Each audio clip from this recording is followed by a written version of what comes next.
జకరియా 9వ అధ్యాయం 9వ వచనం అందరం కలిసి చదువుదాం. సియోను నివాసులారా బహుగా సంతోషించుడి, యెరూషలేము నివాసులారా ఉల్లాసముగా ఉండుడి. నీ రాజు నీతిపరుడు, రక్షణ గలవాడును, దీనునైన గాడిదను గాడిద పిల్లను ఎక్కి నీ యొద్దకు వచ్చుచున్నాడు. హల్లెలూయా. దేవుని బిడ్డలారా, ఈ ఉదయకాల సమయంలో ప్రభు మనతో మాట్లాడుతున్న మాట, సియోను నివాసులారా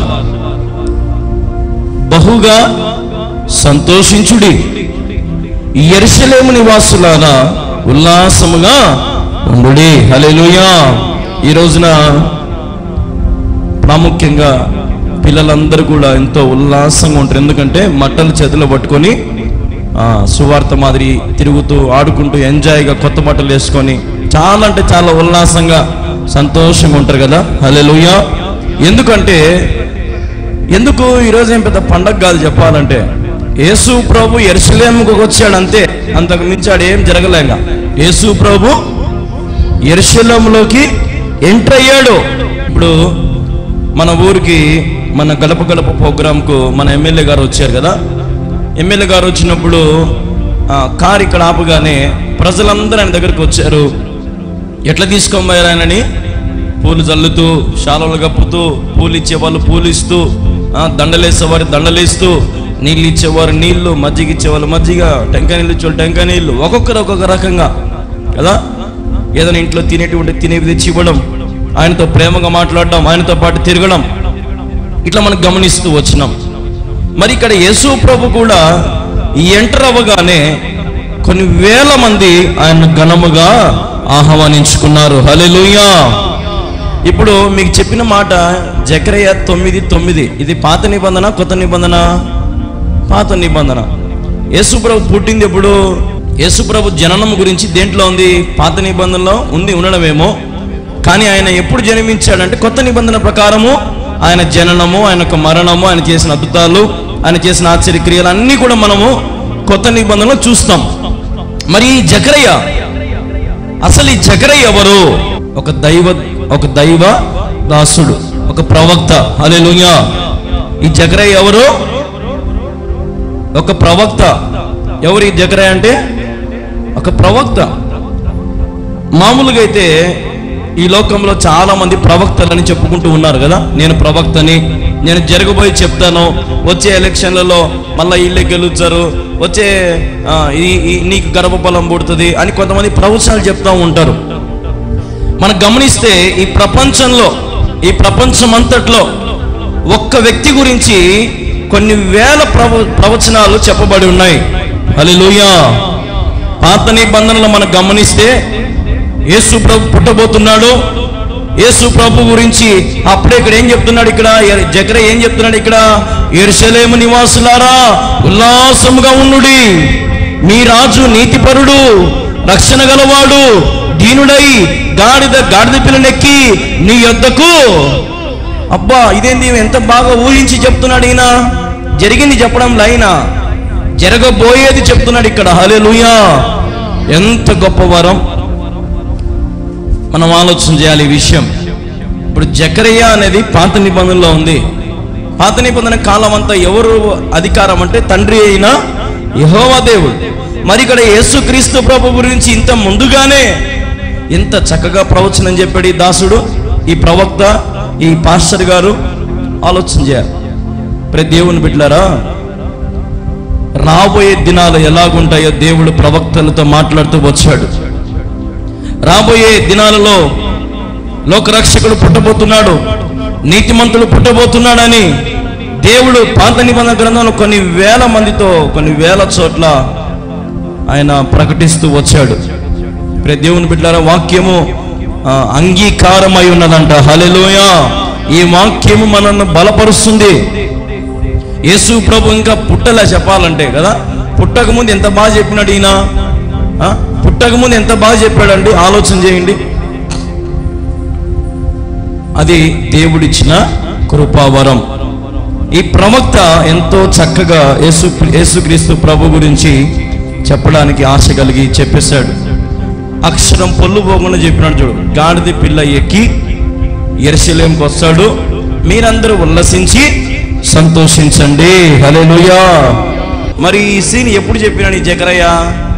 పాత నిబంధనలు చెప్పినాడు. చూడు, అంటే ఎంతగా దేవుళ్ళో ఉన్నారు అని ఆలోచన చేయాలి మనం.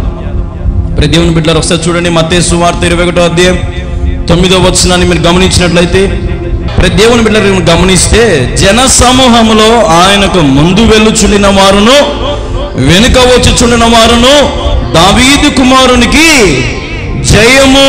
ఇప్పుడు ఈ యెరూషలేము ప్రజలందరూ కూడా ఉల్లాసముతో సంతోషముతో హోసన్నా హోసన్నా అని యేసుక్రీస్తు ప్రభు వారిని ఘనముగా సర్వోన్నతమైన స్థలములలో నివసించువాడు నీతిమంతుడు దీనుడై గాడిద మీద ఆయన వచ్చుచున్నాడంట. ప్రతి దేవుని బిడ్డలారా మీకు ఇంకొక మాట చూపిస్తాను చూడండి ఒకసారి. మార్కు సువార్త 11వ అధ్యాయం 1వ వచనం నుంచి మరి మనము గమనించుకుందాం. వారు యెరూషలేమునకు సమీపించి ఒలీవల కొండ దగ్గర ఉన్న బెతనియా అను గ్రామములకు వచ్చినప్పుడు ఆయన తన శిష్యులలో 2 చూచి, మీ ఎదుటనున్న గ్రామమునకు వెళ్ళుడి, అందులో మీరు ప్రవేశింపగానే కట్టబడి ఉన్న ఒక గాడిద పిల్ల కనబడును, దాని మీద ఏ మనుషుడు ఎప్పుడూ కూర్చుండలేదు, దానిని విప్పి తోలుకొని రండి. ఎవడైనను మీరెందుకు ఇలాగూ చేయిచున్నారని మిమ్మల్ని అడిగిన ఎడల అది ప్రభువునకు కావలసినదని చెప్పుడి. తక్షణమే అతడు దానిని ఇక్కడికి తోలి పంపునని చెప్పి వారిని పంపెను. వారు వెళ్ళగా వీధుల్లో ఇంటి బయట తలవాకిట కట్టబడి ఉన్న గాడిద పిల్ల ఒకటి వారికి కనబడెను. దానిని విప్పుచుండగా అక్కడ నిలిచి ఉన్న వారిలో కొందరు, మీరు ఏమి చేస్తున్నారు, గాడిద పిల్లని ఎందుకు విప్పుచున్నారని వారిని అడిగిరి. అందుకు శిష్యులు యేసు ఆజ్ఞాపించినట్టు వారితో చెప్పగా వారు భోనిచ్చిరి. వారు ఆ గాడిద పిల్లను యేసు వద్దకు తోలుకొని వచ్చి తమ బట్టలు దానిపై వేయగా ఆయన దాని మీద కూర్చుండెను. అనేకులు తమ బట్టలను దారి పొడవుగా పరిచిరి. కొందరు తాము పొలములో నరికిన కొమ్మలను పరిచిరి. మరియు ముందు వెలుచుండిన వారును వెనుక వచ్చుచుండిన వారును జయము అంటే హోసన్నా, ప్రభువు పేరట వచ్చిన వాడు స్తుతించబడును గాక, వచ్చుచున్న మన తండ్రి అయిన దావీదు రాజ్యము స్తుతించబడును గాక, సర్వోన్నతమైన స్థలములలో జయము అని కేకలు వేయుచుండెను. దేవుడి మాటను దీవించును గాక. యేసుక్రీస్తు ప్రభువారు ఒలీవల కొండ దగ్గరకు సమీపంగా వచ్చారు. ఇప్పుడు హైదరాబాద్, సికింద్రాబాద్ అని 2 ఉన్నాయి, జంట నగరాలు. అట్లాగే ఈ బెతపగే మరియు బేతనియా అనే ఈ 2 ఊర్లు జంట నగరాలు. ఏం నగరాలు? జంట నగరాలు. మీరు బాగా వినండి, మంచిగా మీకు అర్థమవుతుంది. యేసు ప్రభు శిష్యులను పిలిచినాడు. ఎంతమంది పోయినారని మనకు చెప్పలే, ఎంతమందిని దేవుడు పంపించడం మనకు తెలియదు. ఒక 2 నేర్చుకోండి. ఇట్లా అంటారా మీరిద్దరు? చెప్పండి యేసయ్యా. అదిగో ఎదురుగా మీకు ఒక గ్రామం కనపడుతుంది, ఆ గ్రామం దగ్గరికి పోండి. ఆ గ్రామం దగ్గరికి పోయి అక్కడ మీకు ఒక కట్టి ఉన్నటువంటి గాడిద పిల్ల మీకు కనపడుతుంది. కనపడినప్పుడు మీరు దానిని తీసుకొని రండి, ఎందుకంటే దాని మీద ఏ మనుషుడు ఎక్కలేదు. మీకు ఒక విషయం చెప్తా. యేసు ప్రభు ఎందుకు గాడిదనే ఎన్నుకున్నాడు? గుర్రాలు లేవా? గుర్రాలు లేవా? ఎందుకు లేవు గుర్రాలు? ఎందుకు ఉండవు గుర్రాలు? ఉంటాయి, గుర్రాలు ఉంటాయి. మరి ఎందుకు దేవుడు గాడిద ఎన్నుకున్నాడంటే మీరు ఒక మాట బాగా గమనించండి. ఇప్పుడు కోట మీద పిరంగులు పట్టుకొని సైనికులు ఉంటారు, బాణాలు పట్టుకొని సైనికులు రెడీగా ఉంటారు. ఎందుకు? అప్పట్లో ఏం చేసేవాళ్ళంటే రాజులు గుర్రాల మీద వచ్చన్నారంటే అర్థం ఏంటంటే ఆ రాజ్యాన్ని తీసుకోబోతున్నారని అర్థం, అంటే గొడవకు వచ్చన్నారని అర్థం. మీరు బాగా గమనించాలా. అప్పట్లో రాజులు ఏం చేసేవాళ్ళు? గుర్రాలలో వస్తున్నారంటే అర్థం ఏంది? ఆ రాజ్యమునంగా సంపాదించుకోవడానికి వచ్చన్నారని అర్థం, అంటే యుద్ధానికి కయ్యమని అర్థం. అప్పుడు ఇక్కడ భటులు ఏం చేస్తారు? వాళ్ళ మీదకి పిరంగులు వదులుతారు, బాణాలు వదులుతారు అన్నమాట. ఎందుకు? వాళ్ళ రాజ్యాన్ని కాపాడుకోవడానికి. హల్లెలూయా. వాళ్ళ రాజ్యాన్ని. ఇప్పుడు మరి యేసు ప్రభు దేని మీద వస్తున్నాడు? గాడిద మీద. అంటే దాని అర్థమైంది, ఆయన యెరూషలేమునకు శాంతి సమాచారం తీసుకొస్తున్నాడు ఆయన. హల్లెలూయా. ఆయన యుద్ధం చేయడానికి రావడంలో శాంతిని వెదజల్లడానికి వస్తున్నాడు ఆయన. సర్వోన్నతమైనటువంటి స్థలముల యందు నివాసం ఉంచినటువంటి వాడు ఒక దీనుడుగా ఒక గాడిద పిల్ల ఎక్కి వచ్చుచున్నాడంట. ప్రతి దేవుని బిడ్డలారా, మనం చాలా గమనించాలి. ఈ రోజున యేసు ప్రభు వారు శిష్యులకు చెప్పినట్టుగా వాళ్ళు పోతే, ఆ ఊరికి పోతే పోంగానే వాళ్ళకి ఏం కనపడిందాడ? ఒక కట్టేసున్న గాడిద పిల్ల కనపడింది. గాడిద పిల్ల కనపడినప్పుడు వాళ్ళు ఏం చేశారు? ఆ శిష్యులు ఆ గాడిదను ఇప్పినారు. వాళ్ళు ఆ గాడిదను ఏం చేసినారు? ఇప్పినప్పుడు ఓనర్లు చూసినారు. ఏమయ్యా, ఎందుకు ఏం గాడిద పిల్లని ఇప్పుతున్నవే? యేసుక్రీస్తు ప్రభు వారు ఆజ్ఞాపించినారు, ఆయన తీసుకొని రమ్మన్నాడు అంటే వాళ్ళొక్క మాట కూడా ఇంకా మాట్లాడాలి. సరే తీసుకో. యేసు ప్రభుకి ఆడ గాడిద ఉందని ఎట్ట తెలుసు? అసలు వాళ్ళ గాడిద కట్టేస్తుందని యేసు ప్రభుకి ఎట్ట తెలుసు? ఏ మనుషుడు ఎక్కలేదని యేసు ప్రభుకి ఎట్ట తెలుసు? శిష్యులు ఆశ్చర్యపోతా ఉన్నారు. మైండ్ పనిచేయట్లా. దేవుడు సర్వోన్నతమైన జ్ఞానము గలవాడు ఆయన. హల్లెలూయా. ఎక్కడ ఏదుందో, ఎవరి బ్రతుకు ఎలాంటిదో, ఎక్కడ పాపాత్ములు ఉన్నారో, ఆయన ఒక్క పాపి కోసం సముద్రాలు దాటిపోయినటువంటి వాడు ఆయన. ప్రతి దేవుని బిడ్డలారా, ఇప్పుడు ఆ శిష్యులు ఆ గాడిదని తీసుకొని రాగానే కొత్త వస్త్రాలు గాడిద మీద వేసినారు. కొత్త వస్త్రాలు దీని మీద వేసినారమ్మా? గాడిద మీద వేసినారు. యేసు ప్రభు గాడిద మీద కూర్చున్నాడు. అప్పుడే పంట పొలాలలో ఉన్నటువంటి ఆ చెట్లు, కొమ్మలు, కొంతమంది చీరలు, బట్టలు, అట్లా మంచి మంచి దారి పొడుగున యేసు ప్రభుని గణపరుచుకుంటూ తీసుకొని వచ్చారు ఊర్లోకి. ఎందుకంటే ఆల్రెడీ యేసు ప్రభు గురించి ఊరు వాడంతా ప్రకటించబడిపోతా ఉంది.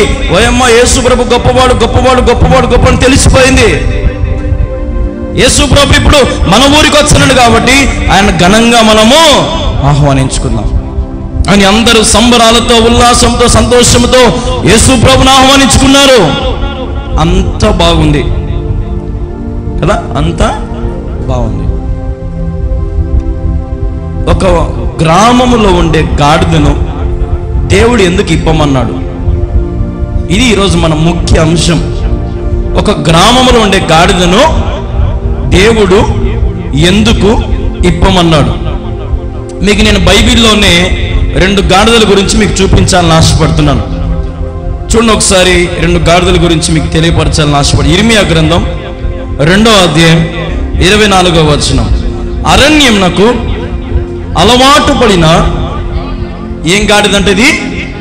చెప్పాలందరూ, ఏం గాడిద ఇది? అడవి గాడిద. హల్లెలూయా. ఇప్పుడు మనం ఏమన్నా కోపం వచ్చే ఏరా గాడిద అంటాం కదా. ఇప్పుడు దేవుడు కూడా మనల్ని దేంతో పోలుస్తున్నాడు? ఇప్పుడు గాడిదతో పోలుస్తున్నాడు. తలమత అది దాని కామాతురం వలన గాలి పీల్చును, కలుసుకున్నప్పుడు దాన్ని త్రిప్పగలవాడు ఎవ్వడు. దాన్ని వెదుకు గాడిదలలో ఏది అలసి ఉండదు, దాని మాసంలో అది కానబడదు. అంటే దాని అర్థం ఏంది? చిక్కడు దొరకడు. ఈ గాడిద మెంటాలిటీ ఏంటంటే అరణ్యంలో ఏముంటుందమ్మా? శూన్యం. అరణ్యంలో ఏమైనా దొరుకుతాయో తినడానికి? దొరకవు. నీళ్లు ఉంటాయా? ఉండవు. మరి దేవుడు ఇక్కడ అడవి గాడిదని ఎందుకు తెచ్చుకోలేదు? కట్టేసిన గాడిదనే ఎందుకు తెచ్చుకున్నాడు ఆయన?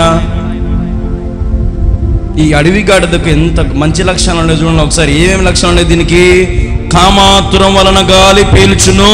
దీనికి లోకాశలు ఉన్నాయి. దీనికి కామముతో నిండిపోయేటువంటి ఆశలు ఉన్నాయి ఈ గాడిదకి. యజమాని చెప్తే లోబడే మాట వినేది కాదు ఇది గాడిద. బరువు మోసే గాడిద కాదు ఇది. ఈ గాడిద ఎట్లుంది? ఈ గాడిద విచ్చలవిడిగా తిరుగుతుంది అన్నమాట. ఇది ఒక రకమైన గాడిద. నీకు ఈ గాడిద గురించి ఇంకొక మాట చెప్తా. ఆదికాండము 16వ అధ్యాయం 12వ వచనం.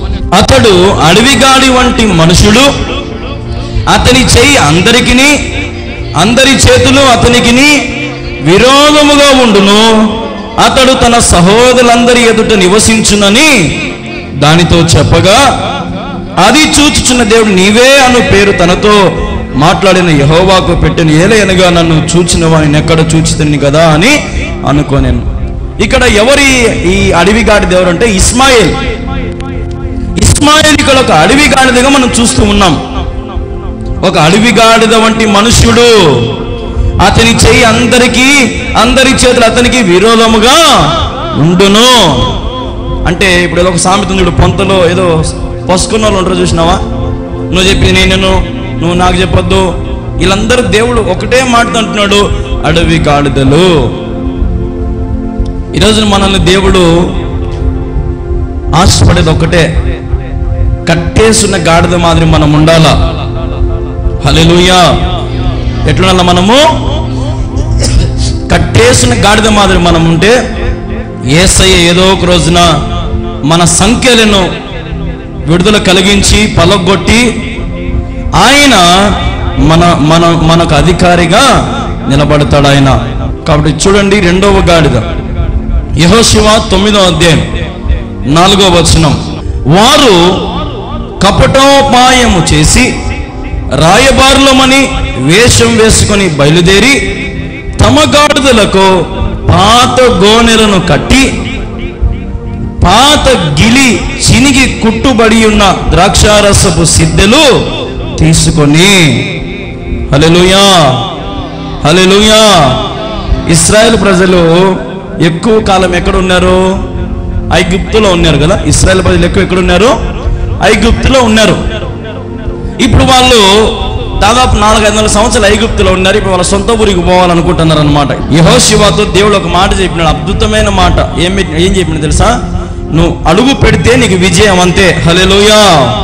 యెహోషువ అంటే ఎవరు? జాషువా. యెహోషువకు దేవుడు ఇచ్చిన మాట ఏంటంటే, నువ్వు అడుగు పెడితే నీకు జయం. ఇంకా వాళ్ళు కనుక్కున్నారు, ఓయమ్మ యెహోషువ మనం ఎందుకు యుద్ధానికి వచ్చారా, ఊరికి ఎట్టో కొట్ట వాళ్ళ ఇల్లు వాళ్ళకి ఇచ్చే సరిపోతుంది అని అట్ట ఆలోచన చేస్తుంటే కొంతమంది ఏమంటున్నారంటే, వేరే వాళ్ళు ఏమంటున్నారంటే, లేదు ఎట్టో కొట్ట మనం తిప్పి కొట్టుకోవాలా, ఎందుకు పోగొట్టుకోవాలా, అది ఇదని కొంతమంది అట్లా ఉంటే ఏం చేశారంటే వీళ్ళు, ఆ వచనం ఇదే, వారు కపటోపాయము చేసి రాయబారులమని వేషం వేసుకొని బయలుదేరి తమ గాడిదలకు పాత గోనె పట్టలు కట్టి యాడికి వచ్చినారు? ఇల్లు యెహోషువ కాడికి వచ్చినారు. అయ్యా మేము పేదవాళ్ళమయ్యా, అయ్యా మా బతుకు బాగలేదయ్యా, మాకు సహాయం చేయయ్యా. ఇవన్నీ తెలియదు వాళ్ళకు. యెహోషువ మోసపోయినాడు. ప్రతిసారి యెహోషువ ప్రార్థన చేసేవాడు, కానీ ఈసారి యెహోషువ ప్రార్థన చేయడంలా వాళ్ళ మాటలు నమ్మినాడు గుడ్డిగా. అయ్యయ్యో సరే, నేను మీకు మాట ఇస్తున్నాను, మీకే అపాయము రానియను, మీకే ఇబ్బంది రానియను అని వారికి ఆ కపటోపాయములతో మోసం హృదయంలో వచ్చిన వాళ్ళతో మాట ఇచ్చేసినాడు. వాళ్ళు గాడిదల మీద ఏం వేసుకొని వచ్చినారంట? బాగా వినండి. గాడిదల మీద ఏం వేసుకొని వచ్చినారంట? పాత గోనెలు కట్టి. భయంకరమైన వాన పడుతుంది. ఒక బట్టలు మూట కట్టుకొని ఒక వ్యక్తి మన ఇంటి ముందుకు వచ్చి తలుపు కొడుతున్నాడు. అక్క బయట వాన భయంకరంగా పడుతుంది అక్క, నేను పలానా బట్టలు ఉతుకుండేవాడిని, నేను ఇళ్ళమ్మడి పోయి బట్టలు ఉతుకుతూ ఉంటాను, సడన్గా వాన వచ్చింది, ఈ బట్టలు తడిసిపోతాయి, నేను తడిసిపోతానక్క, నాకు కొంచెం ఏం రోజు మీ ఇంట్లో ఉంటాను, అవకాశం ఇస్తావా? అప్పుడు మనం ఏమంటాం? నువ్వు వచ్చవేమో లోపలికి రా, ఆ బట్టల మూట మాత్రము అన్నబెట్టి. ఎందుకు? వాసన మాకు ఇంట్లోకి వచ్చేది. మళ్ళా ఆ పాతవి తడుస్తే ఏమొచ్చాయి చెప్పాలా? ఏమొస్తాయి? తడుస్తే వాసన వస్తాయి. యేసు ప్రభు కూడా అంటాడు, నా రాజ్యంలోకి వచ్చేటప్పుడు నీ పాతవి తీసేసుకోవాలా, ఇదిగో పాతవి గతించెను, సమస్తము కొత్తవాయను. యేసు ప్రభు అంటాడు, కళ్యాణ్ బాబు నువ్వు ఒక్కనివే లోపలికి రా. యేసయ్యా నాతో పాటు ఈ మూట కూడా తెచ్చుకుంటే, యేసయ్యా అయితే వద్దు నువ్వు. ఈరోజు మనుషులు అదే, పాపం వదిలిపెట్టలేకున్నారు, వ్యసనాలు వదిలిపెట్టలేకున్నారు, మోహం చూపులు వదిలిపెట్టలేకున్నారు. అందుకే ఇక్కడ భక్తుడు క్లారిటీగా రాశాడు, ఈ గాడిద ఏం గాడిద అంటే పాత బట్టలు మోసుకునే గాడిద. ఈరోజు రక్షించబడ్డాం, బాప్తిసం పొందాం, రక్షణ పొందాం. ఇంకా మనలో పాత ఆలోచనలు, పాత పగలు, పాత శత్రుత్వాలు, పాత అలవాట్లు, పాత రోతలు ఇంకా మన మీద ఉన్నాయి. దేవుడు ఆ గాడిద ఎక్కినాడా? ఏ గాడిద ఎక్కినాడు ఆయన? కట్టేసున్న గాడిదని ఎక్కినాడు ఆయన. హల్లెలూయా. ఇప్పుడు నేను మీకు 2 గాడిదల గురించి చెప్పిన. ఒక గాడిదేమో అరణ్యంలో ఉండే అడవి గాడిద. ఈ గాడిద ఏం గాడిద అంటే పాత బట్టలు మోసుకుండే గాడిద. మరి దేవుడు ఎక్కిన గాడిద ఏంటంటే శ్రేష్టమైన గాడిద, కట్టేసినటువంటి గాడిద. దాన్ని ఊరికి యజమానులు దాన్ని గడ్డేసి అదేసి ఇదే పెంచుతున్నారు అంతే. దాని మీదకి ఎవరు ఎక్కడం కానీ, పిల్లలు తమాషకి కూర్చోడం కానీ ఏం జరగల.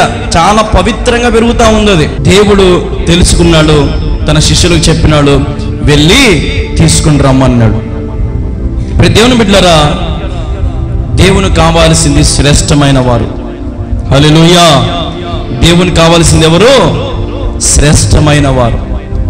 జకరియా చెప్తున్నాడు, సమస్త దేశ ప్రజలారా, సమస్త నివాసులారా, ప్రియ దేవుని బిడ్డలారా, మీరందరూ సంతోషించి ఉల్లసించండి. యేసు ప్రభు ఈరోజు మీ ఇంటికి రాబోతున్నాడు. యేసు ప్రభు ఈరోజు మీ హృదయాలకు రాబోతున్నాడు. అయితే మీ మీద ఉన్న పాత బట్టలు మీరు ఏం చేసుకోవాలా? తీసేసుకోవాలా. పాత అలవాట్లు, పాతలు తీసేసుకోవాలా. అడవి గాడిద లాంటి మనస్తత్వం, కామం, మోసం, దొంగతనం, అహంకారం, గర్వం, ఎవరైనా చెప్తే వినకపోవడం, చేతికి చిక్కకోకుండా చిక్కడు దొరకడం తిరగనట్లుంటే దేవుడు అటువంటి గాడిదల మీదకి ఆయన ఎక్కడు. ఆయన అసలు పిలిచను కూడా పిలిచాడు. ఈ రోజున దేవుడు ఇక్కడ మనతో మాట్లాడే మాట అదే. నీ స్థితిగతులు బాగుపడాలంటే, నీ జీవితం బాగుపడాలంటే నువ్వు కట్టేసిన దాని మాదిరే ఉండాలి. ఎప్పటికైనా కట్టేసిన దానికి బట్టలు వేసుకొని నువ్వు ఇప్పుడు కూర్చో ఉంటుంది. అప్పసం దాని మీద ఏమైనా బరువు పెడతారా? దానికి ఏం పెడితే తింటుంది, నీళ్లు పెడితే ఆన్నే ఉంటుంది, ఆన్నే బాత్రూమ్ కూర్చుంటే అట్నే ఉంటుంది. కానీ ఎప్పుడైతే దానికి కట్టేసి తీసేస్తారో అప్పుడు రోజు బయటికి పోయి తిరిగేసి వస్తారు. ఈరోజు దేవుడు మనల్ని ఆయన సన్నిధిలో మనల్ని కట్టేసుకొని ఉంచుకున్నాడు. ఆయన మంచి కాపరి తన గొర్రెల కొరకు ప్రాణం పెట్టును. ఈరోజు మనం అందరం ఆయన సన్నిధిలో కట్టేసిన వారి వలె మనం ఉండాలా. దేవుడు నిన్ను చూసినప్పుడు, అబ్బా నా బిడ్డ నా బట్టి నోరు కట్టేసుకుందిరా, ఒక్క మాట కూడా మాట్లాడలేరు, నా బిడ్డ ఎంత మంచి బిడ్డ అని దేవుడు సంతోషపడాలని నోరుని బట్టి. అబ్బా నా బిడ్డ తన కళ్ళను కట్టేసుకుంది, ఎంత మంచిది. చెడు వాటి వైపు నా కన్నులు తిప్పుకోవడం నాకు ఇష్టం లేదని తన కళ్ళు ఎంత బాగా కట్టేసుకుంది. నా చెవులు, నా బిడ్డ తన చెవులు ఎంత బాగా కట్టేసుకుంది. చెడు వాటిని వినుకోకుండా ఎంత బాగా నా బిడ్డ చెవులు కట్టేసుకుంది. చెడు వాటి వైపు నా చేతులను పని చేయకుండా నా బిడ్డ ఎంత బాగా చేతులు కట్టేసుకుంది అని దేవుడు నిలువెల్లా నిన్ను బట్టి సంతోషపడాలి. యెరూషలేము ప్రజలు సంతోషంగా గంతులు సంతోషం అన్ని చేస్తున్నారు, కానీ ఎంతో రకాలుగా ఉల్లసించి పరవశించిపోతున్నారు. కానీ మన జీవితంలో కూడా మనం ఎంతో ఉల్లసించిపోతున్నాం. ఈస్టర్లు వస్తూ ఉన్నాయి, గుడ్ ఫ్రైడేలు వస్తూనే ఉన్నాయి, క్రిస్మస్లు వస్తూనే ఉన్నాయి. ఇంకా మనము పాతవే మోసుకుంటా ఉన్నాం. ఏం మోస్తున్నాం? ఇంకా మనము పాతవే, పాత జీవితమే, పాత రోతనే మనం మోస్తూనే ఉన్నాం. ప్రభు అంటున్నాడు, నువ్వు నమ్మి రక్షించబడినట్లయితే నీలో సమస్తము నూతన కార్యము జరగాల. ఏం కార్యం జరగాలమ్మా? మనలో నూతన కార్యం జరగాలి. నూతన తలంపులు, నూతన క్రియలు, నూతన నడవడిక, నూతన ప్రవర్తన నువ్వు చేయాలా. హల్లెలూయా. యథార్థంగా మనం ఉందాం, నీతిగా మనం ఉందాం, ప్రభు చెప్పిన దారిలో మనం నడుద్దాం. ఈరోజు జకరయ్య ఏ రోజు ఎట్లయితే ముందు జరగబోయేది ముందే చెప్పినాడో, యేసు ప్రభు కూడా మన జీవితంలో మనం ఏదైతే నువ్వు అనుకుంటున్నావో, ఏదైతే నువ్వు సాధించాలనుకుంటున్నావో, ఏవైతే నీకు శ్రమలు ఉన్నాయో, ఏవైతే నీకు వ్యాధులు ఉన్నాయో, బాధలు ఉన్నాయో, అప్పులు ఉన్నాయేమో, గర్భఫలం లేక బాధపడుతున్నావేమో, సమస్తాన్ని బట్టి, నీ విశ్వాసాన్ని బట్టి, నీ ప్రార్థనను బట్టి, నీ ఆరాధనను బట్టి దేవుడు ఊహించిన వాటికంటే అత్యధికమైన దేవుడు నీకు దయచేస్తాడు. కొంతమంది ఎక్కిరిస్తూ ఉంటారు కదా, పెద్ద భక్తుడమ్మా, పెద్ద విశ్వాసమ్మా, పెద్ద విశ్వాసపరుడమ్మా, పాస్టర్ అమ్మా, అద్దమ్మ ఇదమ్మా అని వెక్కిరిస్తూ ఉంటారు. దావీదు మహారాజు సంతోషంతో పరవశించి నాట్యం ఆడుతూ ఉంటే తను వేసుకున్న బట్టలు ఊడిపోయినాయి. ఏం ఊడిపోయినాయి? పక్కనే భార్య మీకాలు నగింది.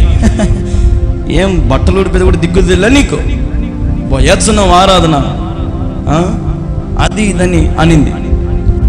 అంటానే యేసు ప్రభు అంటే తండ్రి ఒకే ఒక్క శాపం, మీకాలు నీవు ఇంకెన్నటికి గర్భఫలము పొందుకో. ఏం పొందుకోదంట? నగినందుకు, ఎక్కిరించినందుకు దేవుడు పెట్టిన శాపం. దావీదు పరవశించి ఉల్లాసించి నాట్యం ఆడుతుంటే నువ్వేంది ఎక్కిరించన్నవే, ఉండు నీ కథ చెప్తా. నీ జీవితం అంతా నీకు గర్భఫలము రాదు. ఏం పోగొట్టుకుంది ఇప్పుడు? మీకాలు ఆశీర్వాదం పోగొట్టుకుంది.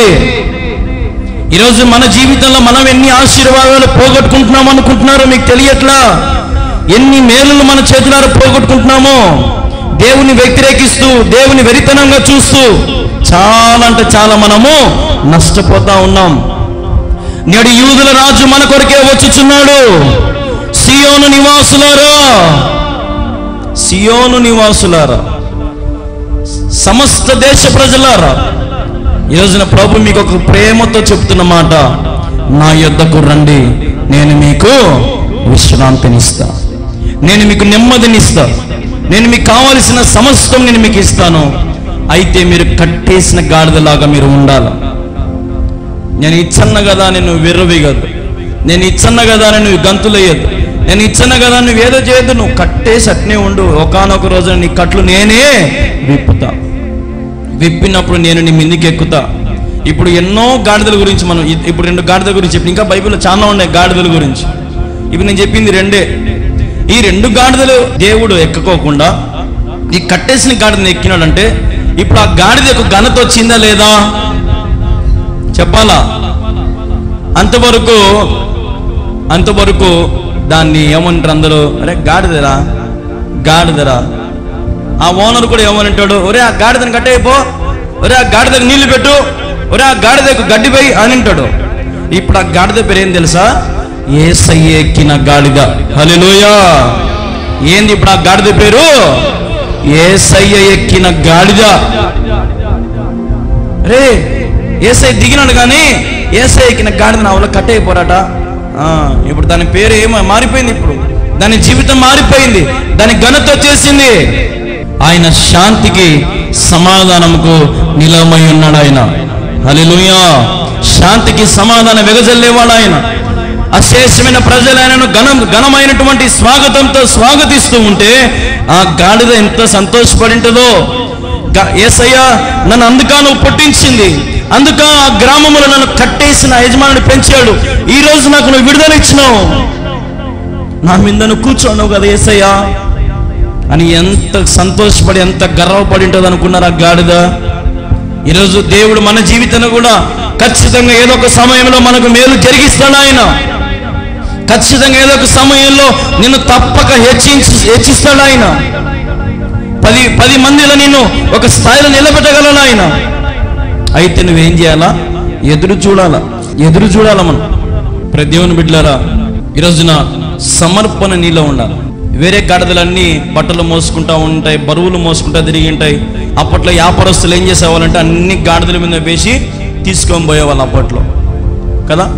మరి ఇప్పుడు ఆ గాడిదలకు ఈ కట్టేసిన గాడిద, ఆ గాడిదను చూసి అమ్మా గాడిదడు ఎంత బాగా బెట్ట తిరుగుతుందో, నేను ఎంతో అప్పసం ఇన్న ఉండబ్బా నాయన అని అనుకోలేదు. ఎదురు చూసింది, నా జీవితానికి ఏదో ఒక అర్థం ఉంది, నా జీవితానికి ఏదో ఒక పరమార్థం ఉంది. సమయం దగ్గర పడింది, యేసయ్య రానే వచ్చినాడు, నన్ను తీసుకొని రమ్మన్నాడు. హల్లెలూయా. దేవుడు నిన్ను కూడా ఖచ్చితంగా వాడుకుంటాడు. నువ్వెంత మారుమూల స్థానంలో నీవున్నా, మారుమూల గ్రామంలో నీవున్నా, నిన్ను బట్టి, నీ కుటుంబాన్ని బట్టి, నీ ప్రార్థనను బట్టి, నీ విశ్వాసాన్ని బట్టి దేవుడు నిన్ను కూడా ఏదో ఒక రోజున వాడుకుంటాడు ఆయన. చెప్పాలంటే మట్టల మీద చీరల మీద నడిచింది యేసయ్య కాదు. ఎవరు నడిచిందమ్మా? గాడిద నడిచింది. యేసుప్రభు కాళ్ళు ఆడుండయి, గాడిద మీద ఉన్నాయి, కానీ యేసుప్రభు నడసలే. ఇప్పుడు మీరందరూ కొంతమంది మట్టలు, కొంతమంది ఏదో చేసుకుంటారు కదా, కానీ అప్పట్లో మట్టలని రాయలేదు, కానీ పంట పొలంలో అప్పటికప్పటికి మీరు బాగా గమనించండి. యేసుప్రభు వస్తున్నాడంటే వీళ్ళు పరిగెత్తపోయి వాళ్ళ పొలంలో గౌకిని ఏది ఉంటుంది మంచి తినరగడం తెచ్చి యేసుప్రభు కాళ్ళ కాడ వేసినారు. కొంతమంది చీరలు తెచ్చి చక్కగా పరిచినారు. సమర్పణ కలిగి ఉండాలి. ఇప్పుడు ఈ యెరూషలేము ప్రజలందరూ సమర్పణ, వాళ్ళ పంట పొలం తెచ్చి కాళ్ళ కాడ వేసినారు. చీరలు మంచి వస్త్రాలను తెచ్చి కాళ్ళ కాడ వేసినారు. కానీ అంత విలువైనటువంటి అర్పణలు ఏం తొక్కుతున్నాయా అంటే నన్ను అడిగితే గాడిద తొక్కుకుంటా ముందుకొచ్చింది. హల్లెలూయా! గాడిద యేసయ్యను ఊరేగిస్తుంది, యేసయ్యను మీద పెట్టుకొని. ఎంత ఘనత ఇచ్చాడమ్మా దేవుడు. ఈ రోజున మరి నీ మీద కూడా ఆయన కూర్చోవాలని ఆశపడుతున్నాడు, నీ మీద ఆయన అధికారం చెలాయించాలని ఆశపడుతున్నాడు. ఇది మన బతుకు కాదు. ఇప్పుడు ఇంతకాలం మన బతికి అసలు బతుకే కాదు. నేను చెప్పాలంటే ఎంతసేపు ఏం తినదమా, ఏం ధరించుకుందామా, ఆ పనికి పోదా, ఈ పని తిన్నామా, పనుకున్నామా, తెల్లారింది, అంతే. ఇదే మన బ్రతుకు అయిపోయింది. అసలైన బ్రతుకు ఆ గాడిదలాగా నువ్వు కట్టేసి దేవుని సన్నిధిలో నువ్వు ఉంటే నిన్ను కూడా ఏదో ఒక రోజున దేవుడు బహుబలముగా వాడుకుంటాడు. ఈ రోజున దేవుడు హెచ్చిస్తే మనుషులు ఆపలేరు. ఇన్ని ఏండ్లు ప్రయాసపడితే దేవుడు ఈ రోజున మీ ఎదుట నిలబడి ఇంత వాక్య ప్రసంగాలు అందించే ధన్యత దేవుడు ఇచ్చాడు. ఇప్పుడు దేవుని బిడ్డలారా, మనము కూడా కట్టేసిన గాడిదలాగా మనం ఉందాం. హల్లెలూయా! హల్లెలూయా! ఖచ్చితంగా ఎక్కుతాడు ఏదో ఒక రోజున. నీ దగ్గరకు వస్తాడు ఆయన, నీ మీద కూర్చుంటాడు ఆయన. నీలో ఒకవేళ పాత బట్టలన్నీ ఉంటే కూర్చోలేడు. ఒకవేళ నువ్వు అడవి గాడిద మాదిరి ఎట్టబడతాడు, తిరుగుతా ఎట్టబడతాడు, ఎగురుతా ఉంటే ఆయన నీ మీద కూర్చోలేడు, పడిపోతాడు ఆయన. కాబట్టి ఎక్కడో అవకాశం ఇస్తాను నీకు, మారుతావని, హృదయం మార్పు చెందుకుంటావని. కానీ నువ్వు వినకపోతే దేవుడు కూడా ఏం చేస్తాడు? ఉమ్మి వేస్తాడు ఆయన. ఏం వేస్తాడు ఆయన? ఉమ్మేస్తాడు. చాలాసార్లు చెప్పినా మీకు, ఉమ్మేచ్చే మళ్ళీ మనం దాన్ని తిరిగి చూసామా? దాని తిక్కు చూడం. మన కొద్ది మనం వెళ్ళిపోతాం. మళ్ళీ రేపు పొద్దున్న వచ్చి నేను ఉమ్ము మూసినానే ఎట్టపోయిందబ్బా అని అంటావా? అనం. ఒక్కసారి నోట్లోంచి మూసినాక దాని బతుకు అయిపోయినట్టు. యేసు ప్రభు కూడా అంతే. దీపం ఉండగానే మనం ఇంటిని ఏం చేసుకోవాలి? మరి ఇప్పుడు చక్కబెట్టుకో. దీపంను వెలిగించుకోవడం ఆయనే. అనుకుంటే దీపాన్ని ఆర్పగలవాడు కూడా ఆయనే. ఏమైనా చేయగలడు ఆయన నిన్ను రక్షించుకోవడానికి, నీ బ్రతుకును మార్చడానికి ఏమైనా చేస్తాడు ఆయన. నువ్వు వింటే నిన్ను కట్టేసుకుంటాడు ఆయన సన్నిధిలో, ఆయన పొలములో, ఆయన పశువుల పాకులను కట్టేసుకుంటాడు. నువ్వు వినకపోతే నిన్ను వదిలేస్తాడు. ఎందరైతే నీతిమంతులుగా, ఎందరైతే యథార్థవంతులుగా, ఎందరైతే ఈ లోకంలో వారి జీవితాన్ని కాపాడుకుంటూ భద్రపరుచుకుంటూ పాపములకు దాసులు కాకుండా. ఇంకొక మాట ఉంది, పాపము మనల్ని ఏం చేస్తుందంటే బానిసలు చేస్తుందంట. ఏం చేస్తుందంట మనల్ని? దేవుని బిడ్డలారా, దేవుడు మంచి గాడిదలు కోరుతా ఉన్నాడు. మంచి గాడిద ఎక్కాలని ఆశపడుతున్నాడు ఆయన. ఎవరు ఎక్కని గాడిద ఎక్కాలని ఆశపడుతున్నాడు ఆయన. హల్లెలూయా! నీకు దేవుడు యేసు ప్రభే. నువ్వు వేరే వాళ్ళు చేసినావంటే నీ గాడిద ఎక్కడ ఆయన? నీ మీనికి రాడు ఆయన. నీకోసం ఏం చేయడు ఆయన. ఇది మాత్రం వాస్తవం. ఆయన కోసం బ్రతుకుతున్న వారి కోసమే ఆయన కూడా వారిలో జీవమును, జీవధారమును, జీవపు ఊటను పొంగేటట్టు చేస్తాడు ఆయన. హల్లెలూయా! దేవుని బిడ్డారా, మరి ఆలోచించండి. దేవుడు చక్కగా కుటుంబం ఇచ్చాడు, భార్య, భర్త, బిడ్డలు, మంచి జీవితం ఇచ్చాడు. చక్కగా కట్టేసిన గాడిదలాగా మనం ఉంటే మన ఇంట్లోకి దేవుడు వస్తాడు. కాదు నేను ఏదో ఆ కామం మాదిరి, ఆ గాడిద మాదిరి ఉంటా, నాకు నచ్చినట్టు నేను బతుకుతా, నేను నచ్చినంత పోతా, నచ్చినంత నేను ఉంటా అంటే మాత్రము దేవుడు అసలు ఎన్నటికీ ఆ గాడిద వైపు కూడా చూడడు. ఆ గాడిద ఎన్ని పాటలు పాడినా, ఆ గాడిద ఎంత ప్రార్థన చేసినా, ఆ గాడిద ఎన్ని వాక్యాలు చెప్పినా దేవుడు ఆ గాడిద వైపు కూడా చూస్తాడా? చూడు. అయిపోయి అవకాశం ఇచ్చినాడు చాలాసార్లు. దేవునికి ఎంత బాధ కలిగిస్తున్నామంటే మనము అంత బాధ కలిగిస్తున్నాం. అయినప్పటికీ కూడా ఆయన తెలిసి యెరూషలేములో కాలు మోపాడు. ఆయన మన కోసమే, హల్లెలూయా, మన పాపముల కోసమే, మన అతిక్రమల కోసమే ఆయన ప్రాణం పెట్టుటకై యెరూషలేముకు కాలు మోపాడు. నువ్వు తెలిసి సావునికి పోతామా? మనము తెలిసి ఆ ప్లగ్గులో ఏలు పెట్టి స్విచ్ చేసుకుంటామా? మళ్ళా యేసు ప్రభువే నాకు అర్థం కాదు. ఇంత గొప్ప దేవుడు, ఇంత జాలి గలవాడు, డైరెక్ట్గా చావుకు తెగించి ముందుకు పోతున్నాడే. ఒక్క వారం ముందరే, అంతే, ఈరోజే. మరి ఆలోచించాలి. నీ కొరకు ప్రాణం పెట్టడానికి ఆయన సిద్ధపడ్డాడు. హల్లెలూయా. నీ కొరకు ప్రాణం పెట్టడానికి ఆయన సిద్ధపడ్డాడు, ప్రాణం పెట్టబోతున్నాడు. మరి కొన్ని రోజుల్లో ఇంకా నీలో మార్పు రాలేదా? ఇంకా అరణ్యంలో తిరిగే ఆ అడవి గాడిద మాదిరి బతుకుతావా? ఇంకా అదిగా పాతవి మోసుకునేటువంటి పాత బట్టలు, పాత పాపములు, పాత వ్యసనాలు, పాత రోతం అన్నీ మోసుకునేటువంటి ఈ గాడిద మాదిరి ఉంటావా? ఆలోచన చేయి. ఇంకా నీలో మార్పు లేదు, ఇంకా నీలో మలినం లేదు, ఇంకా నీలో వ్యసనాలే, అవే మాటలు, అవే బూతులు, అవే అలవాట్లు ఇంకా అయ్యే పట్టుకొని ఉంటే దేవుడు నిన్ను పిలుచుకోడు. ఆలోచించాడు. దేవుడు నీ స్థితిని మార్చాలంటే నువ్వు ఆయన ఎక్కడ కట్టేసి ఉండమంటే నువ్వు అక్కడనే కట్టేసి ఉండాలి. బయట బాగలేదు, నాకు నచ్చలే, ఇక్కడ కొంతమంది ఉండరు, ఇక్కడ ఫ్యాన్ ఉండదు, ఇక్కడ మాకు ఉడక అంటే కాదు. ఉడకనో, చెమటనో, రోగమో, వ్యాధో, కష్టమో, లాభమో, సుఖమో, దేవుడు నిన్ను ఏ సంఘంలో కట్టేచ్చే నువ్వు ఆ సంఘంలోనే ఉండాలా.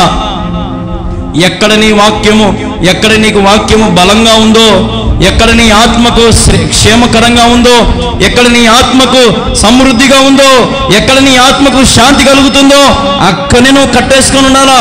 ఇది వాస్తవం అంటే. కాబట్టి ఇంకా మీ ఇష్టం. దేవునికి కావాల్సింది కట్టేసున్న గాడిద. కట్టేసున్న గాడిద దేవుడు ఇప్పాడు.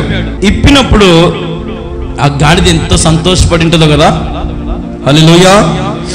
నాకు ఇప్పుడు విడుదల కలిగింది. ఏం కలిగింది ఇప్పుడు ఆ గాడిదకు? మనకు కూడా ఒకానొక రోజున దేవుడు విడుదల ఇవ్వబోతున్నాడు. ఈ లోకం నుంచి మనకి విడుదల ఇచ్చి తన రాజ్యంలో మనలను జ్ఞాపకం చేసుకోబోతున్నాడు. దేవునికి మహిమ కలుగును గాక. హల్లెలూయా. మీకు అతి త్వరలో మీకు విడుదల రాబోతా ఉంది. దేవుడు కడపూర శబ్దం ఊదబోతున్నాడు.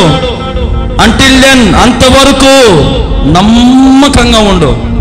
ఎక్కడ దేవుడిని కట్టేశాడో అక్కడే ఉండు. ఆ గడ్డే తిను, ఆ నీళ్ళే తాగు, అంతే నీకు మేలు. అప్పుడే నీ స్థితిగతులు దేవుడు మారుస్తాడు.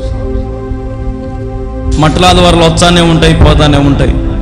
గుడ్ ఫ్రైడేలు వచ్చానే ఉంటాయి, పోతానే ఉంటాయి. ఈస్టర్లు వచ్చానే ఉంటాయి, పోతానే ఉంటాయి. నువ్వు కానీ రక్షణ పొందకపోతే ఎన్ని పండగలు చేసినా, ఎంత కొత్త బట్టలు వేసుకున్నా, ఎంత బువ్వ తిన్నా చేసుకొని ప్రయోజనమే లేదు. దేవుడు ఒక మాట అంటాడమ్మా, పై వస్త్రములు ఆయన లెక్క చేసేవాడు కాదు, ఆయన అంతరంగం ఉన్నటువంటి సర్వాంగ కవచమును లెక్క చేసేవాడు ఆయన. నీ లోపల ఎట్లాంటి కవచం ధరించుకుని ఉన్నావు? నీ హృదయము దేవుని కాపుదలలో ఉందా? నీ హృదయము, నీ తలంపులు, నీ క్రియలు దేవుని తలంపులో నీవు ఉన్నావా అనేది దేవుడు గమనిస్తూ ఉంటాడు. ఊరక ఉండి మౌనంగా ఉండండి. ఒకానొక రోజున దేవుడు మిమ్మల్ని గొప్పగా హెచ్చించును గాక. హల్లెలూయా. ఖచ్చితంగా మిమ్మల్ని దేవుడు గొప్ప స్థితికి తీసుకెళ్తాడు. ఇంకేం గొప్పలే నాయన, మాకు 60-70 ఏళ్ళు ఉన్నాయి అనుకోవద్దు. అంత ఈజీగా యేసు ప్రభుని కొట్టిపారే. చివరి ఊపిరినంత వరకు నిరీక్షణ కలిగి ఉండు. దేవుడు నిన్ను హెచ్చించకపోతే నన్ను అడుగు. దేవుడు నీకు ఎన్ని మేలు చేశాడు ఇంతవరకు, ఎన్నిసార్లు ఆదుకున్నాడు దేవుడు, ఎన్నిసార్లు అనారోగ్య సమస్యలు తప్పించాడు ఆయన, ఎన్నిసార్లు నీకు నిద్ర లేకపోతే నీకు నిద్ర ఇచ్చాడు ఆయన, ఎన్నిసార్లు నీ ఇంట్లో గొడవలు జరిగితే దేవుడు సమాధానం ఇచ్చినాడు, ఎన్నిసార్లు దేవుని జీవితంలో చెప్పలేనని కార్యాలు దేవుడు చేశాడే. ఇంకా నీలో ఇంకా కావాలి, ఇంకా కావాలి, ఇంకా కావాలంటే ఎట్టా? దేవుడు ఇచ్చేంత వరకు మనము వేచి ఉందాం. దేవుడు ఇచ్చేంత వరకు మనము వేచి ఉందాం. అప్పుడు దేవుడు నిన్ను కూడా ఆ యెరూషలేములోకి తీసుకొని పోతాడు ఆయన. హల్లెలూయా. ఇప్పుడు ఆ గాడిద యాన్నో మూలనుంది. యేసు ప్రభు ఎక్కినాడు. యెరూషలేములో కాలు పెట్టింది ఆ గాడిద. ఎంత ధన్యతమ్మా! ఏకంగా ఊరే దాటించాడు ఆయన. అంటే దాని అర్థమైంది, ఇప్పుడు ఆ గ్రామము, నేను చెప్తున్నాను, ఆ గ్రామము ఈ భూలోకం అనుకోండి. ఆ భూలోకంలో, ఇప్పుడు ఈ భూలోకంలో ఆ గాడిదలాగా మనం ఉన్నామనుకో, యేసు ప్రభు కూడా మనల్ని ఈ గ్రామము నుంచి, అంటే ఈ భూలోకము నుంచి ఆయన ఎక్కడికి తీసుకొని పోతాడు? నూతన యెరూషలేములోకి తీసుకొని పోతాడు ఆయన. హల్లెలూయా! నూతన యెరూషలేము, నూతన సియోనులో మనం అక్కడ ఉంటాం. ఇది వాస్తవమైనటువంటి మాటలు. కాబట్టి ప్రభు సన్నిధిలో మనం అందరం కూడా ఒకే ఒక తీర్మానం చేసుకొని, ఇక నుంచి అయినా ప్రభు నేను ఇక నుంచి దీనుడైనా తగ్గించుకొని నేను బ్రతుకుతాను తండ్రి. ప్రభా, నీవు ఎంత నీతిపరుడవో, ఎంత రక్షణ గలవాడవో, ఎంత దీనుడవో నాకు అర్థమవుతుంది ప్రభా. ఇక నుంచి నేను కూడా నీతిగా బ్రతుకుతా, ఇక నుంచి నేను కూడా దీనుడుగా బ్రతుకుతా, ఇక నుంచి నేను కూడా రక్షణ మారు మనసు కలిగి నీ రాజ్యం వచ్చినంత వరకు నేను వేచి చూస్తాను ప్రభు అని నువ్వు నమ్మకంగా స్థిరమైన మనసు కలిగి ఒక బలమైన ఉద్దేశంగా నువ్వు నిలబడితే పాపము నుంచి దేవుడు దూరపరుస్తాడు. పాపంలో బానిసై ఉన్నావేమో, పాపమనే ఉచ్చులో చిక్కుకుపోయి ఉన్నావేమో, పాపమనేటువంటి తలంపులో కూరుకుపోయి ఉన్నావేమో, అయితే అన్నిటికీ పరిష్కారము యేసయ్యే. అన్నిటికీ పరిష్కారం ఎవరు? యేసయ్యే. కాబట్టి సర్వోన్నతమైన స్థలంలో నివసించువాడు నేడు మన కొరకు రాబోతున్నాడు. నీ ఇంటికి రాబోతున్నాడు, నీ హృదయంలోకి రాబోతున్నాడు. అయితే నీ హృదయం తెరుస్తావా? దేవుడిచ్చే సంతోషం ఎలాగుంటుందమ్మా? చెప్పనాశక్యమైన సంతోషం. కాబట్టి దేవుడు మీ జీవితంలో గొప్ప కార్యాలు ఇది మొదలుకొని ఆయన తప్పకుండా జరిగిస్తాడు. అంతం వరకు నిరీక్షణ గలవారై ఉండండి, నమ్మకంగా ఉండండి, ఆయన కాళ్ళను మోస్తూ ఉండండి. తినడానికి ఉన్నా లేకపోయినా, దేవుడు మనకి ఏమి ఇచ్చినా ఇవ్వకపోయినా, మనం అంటిల్ ద లాస్ట్ బ్రెత్, అంటే మన చివరి ఊపిరి ఉన్నంత వరకు నీ ఊపిరి యేసయ్యను మాత్రమే మహిమపరచాలి. నీ దేహము యేసయ్యను మాత్రమే ఘనపరచాలి. ఇది వాస్తవమైనటువంటి మాట. జ్ఞాపకం చేసుకోండి. ప్రభు చెప్పినట్టుగా మనం బ్రతుకుదాం. ప్రభు అడుగు జాడలో మనము ముందుకు వెళ్దాం. దేవుడి మాటలు దీవించి ఆశీర్వదించును గాక.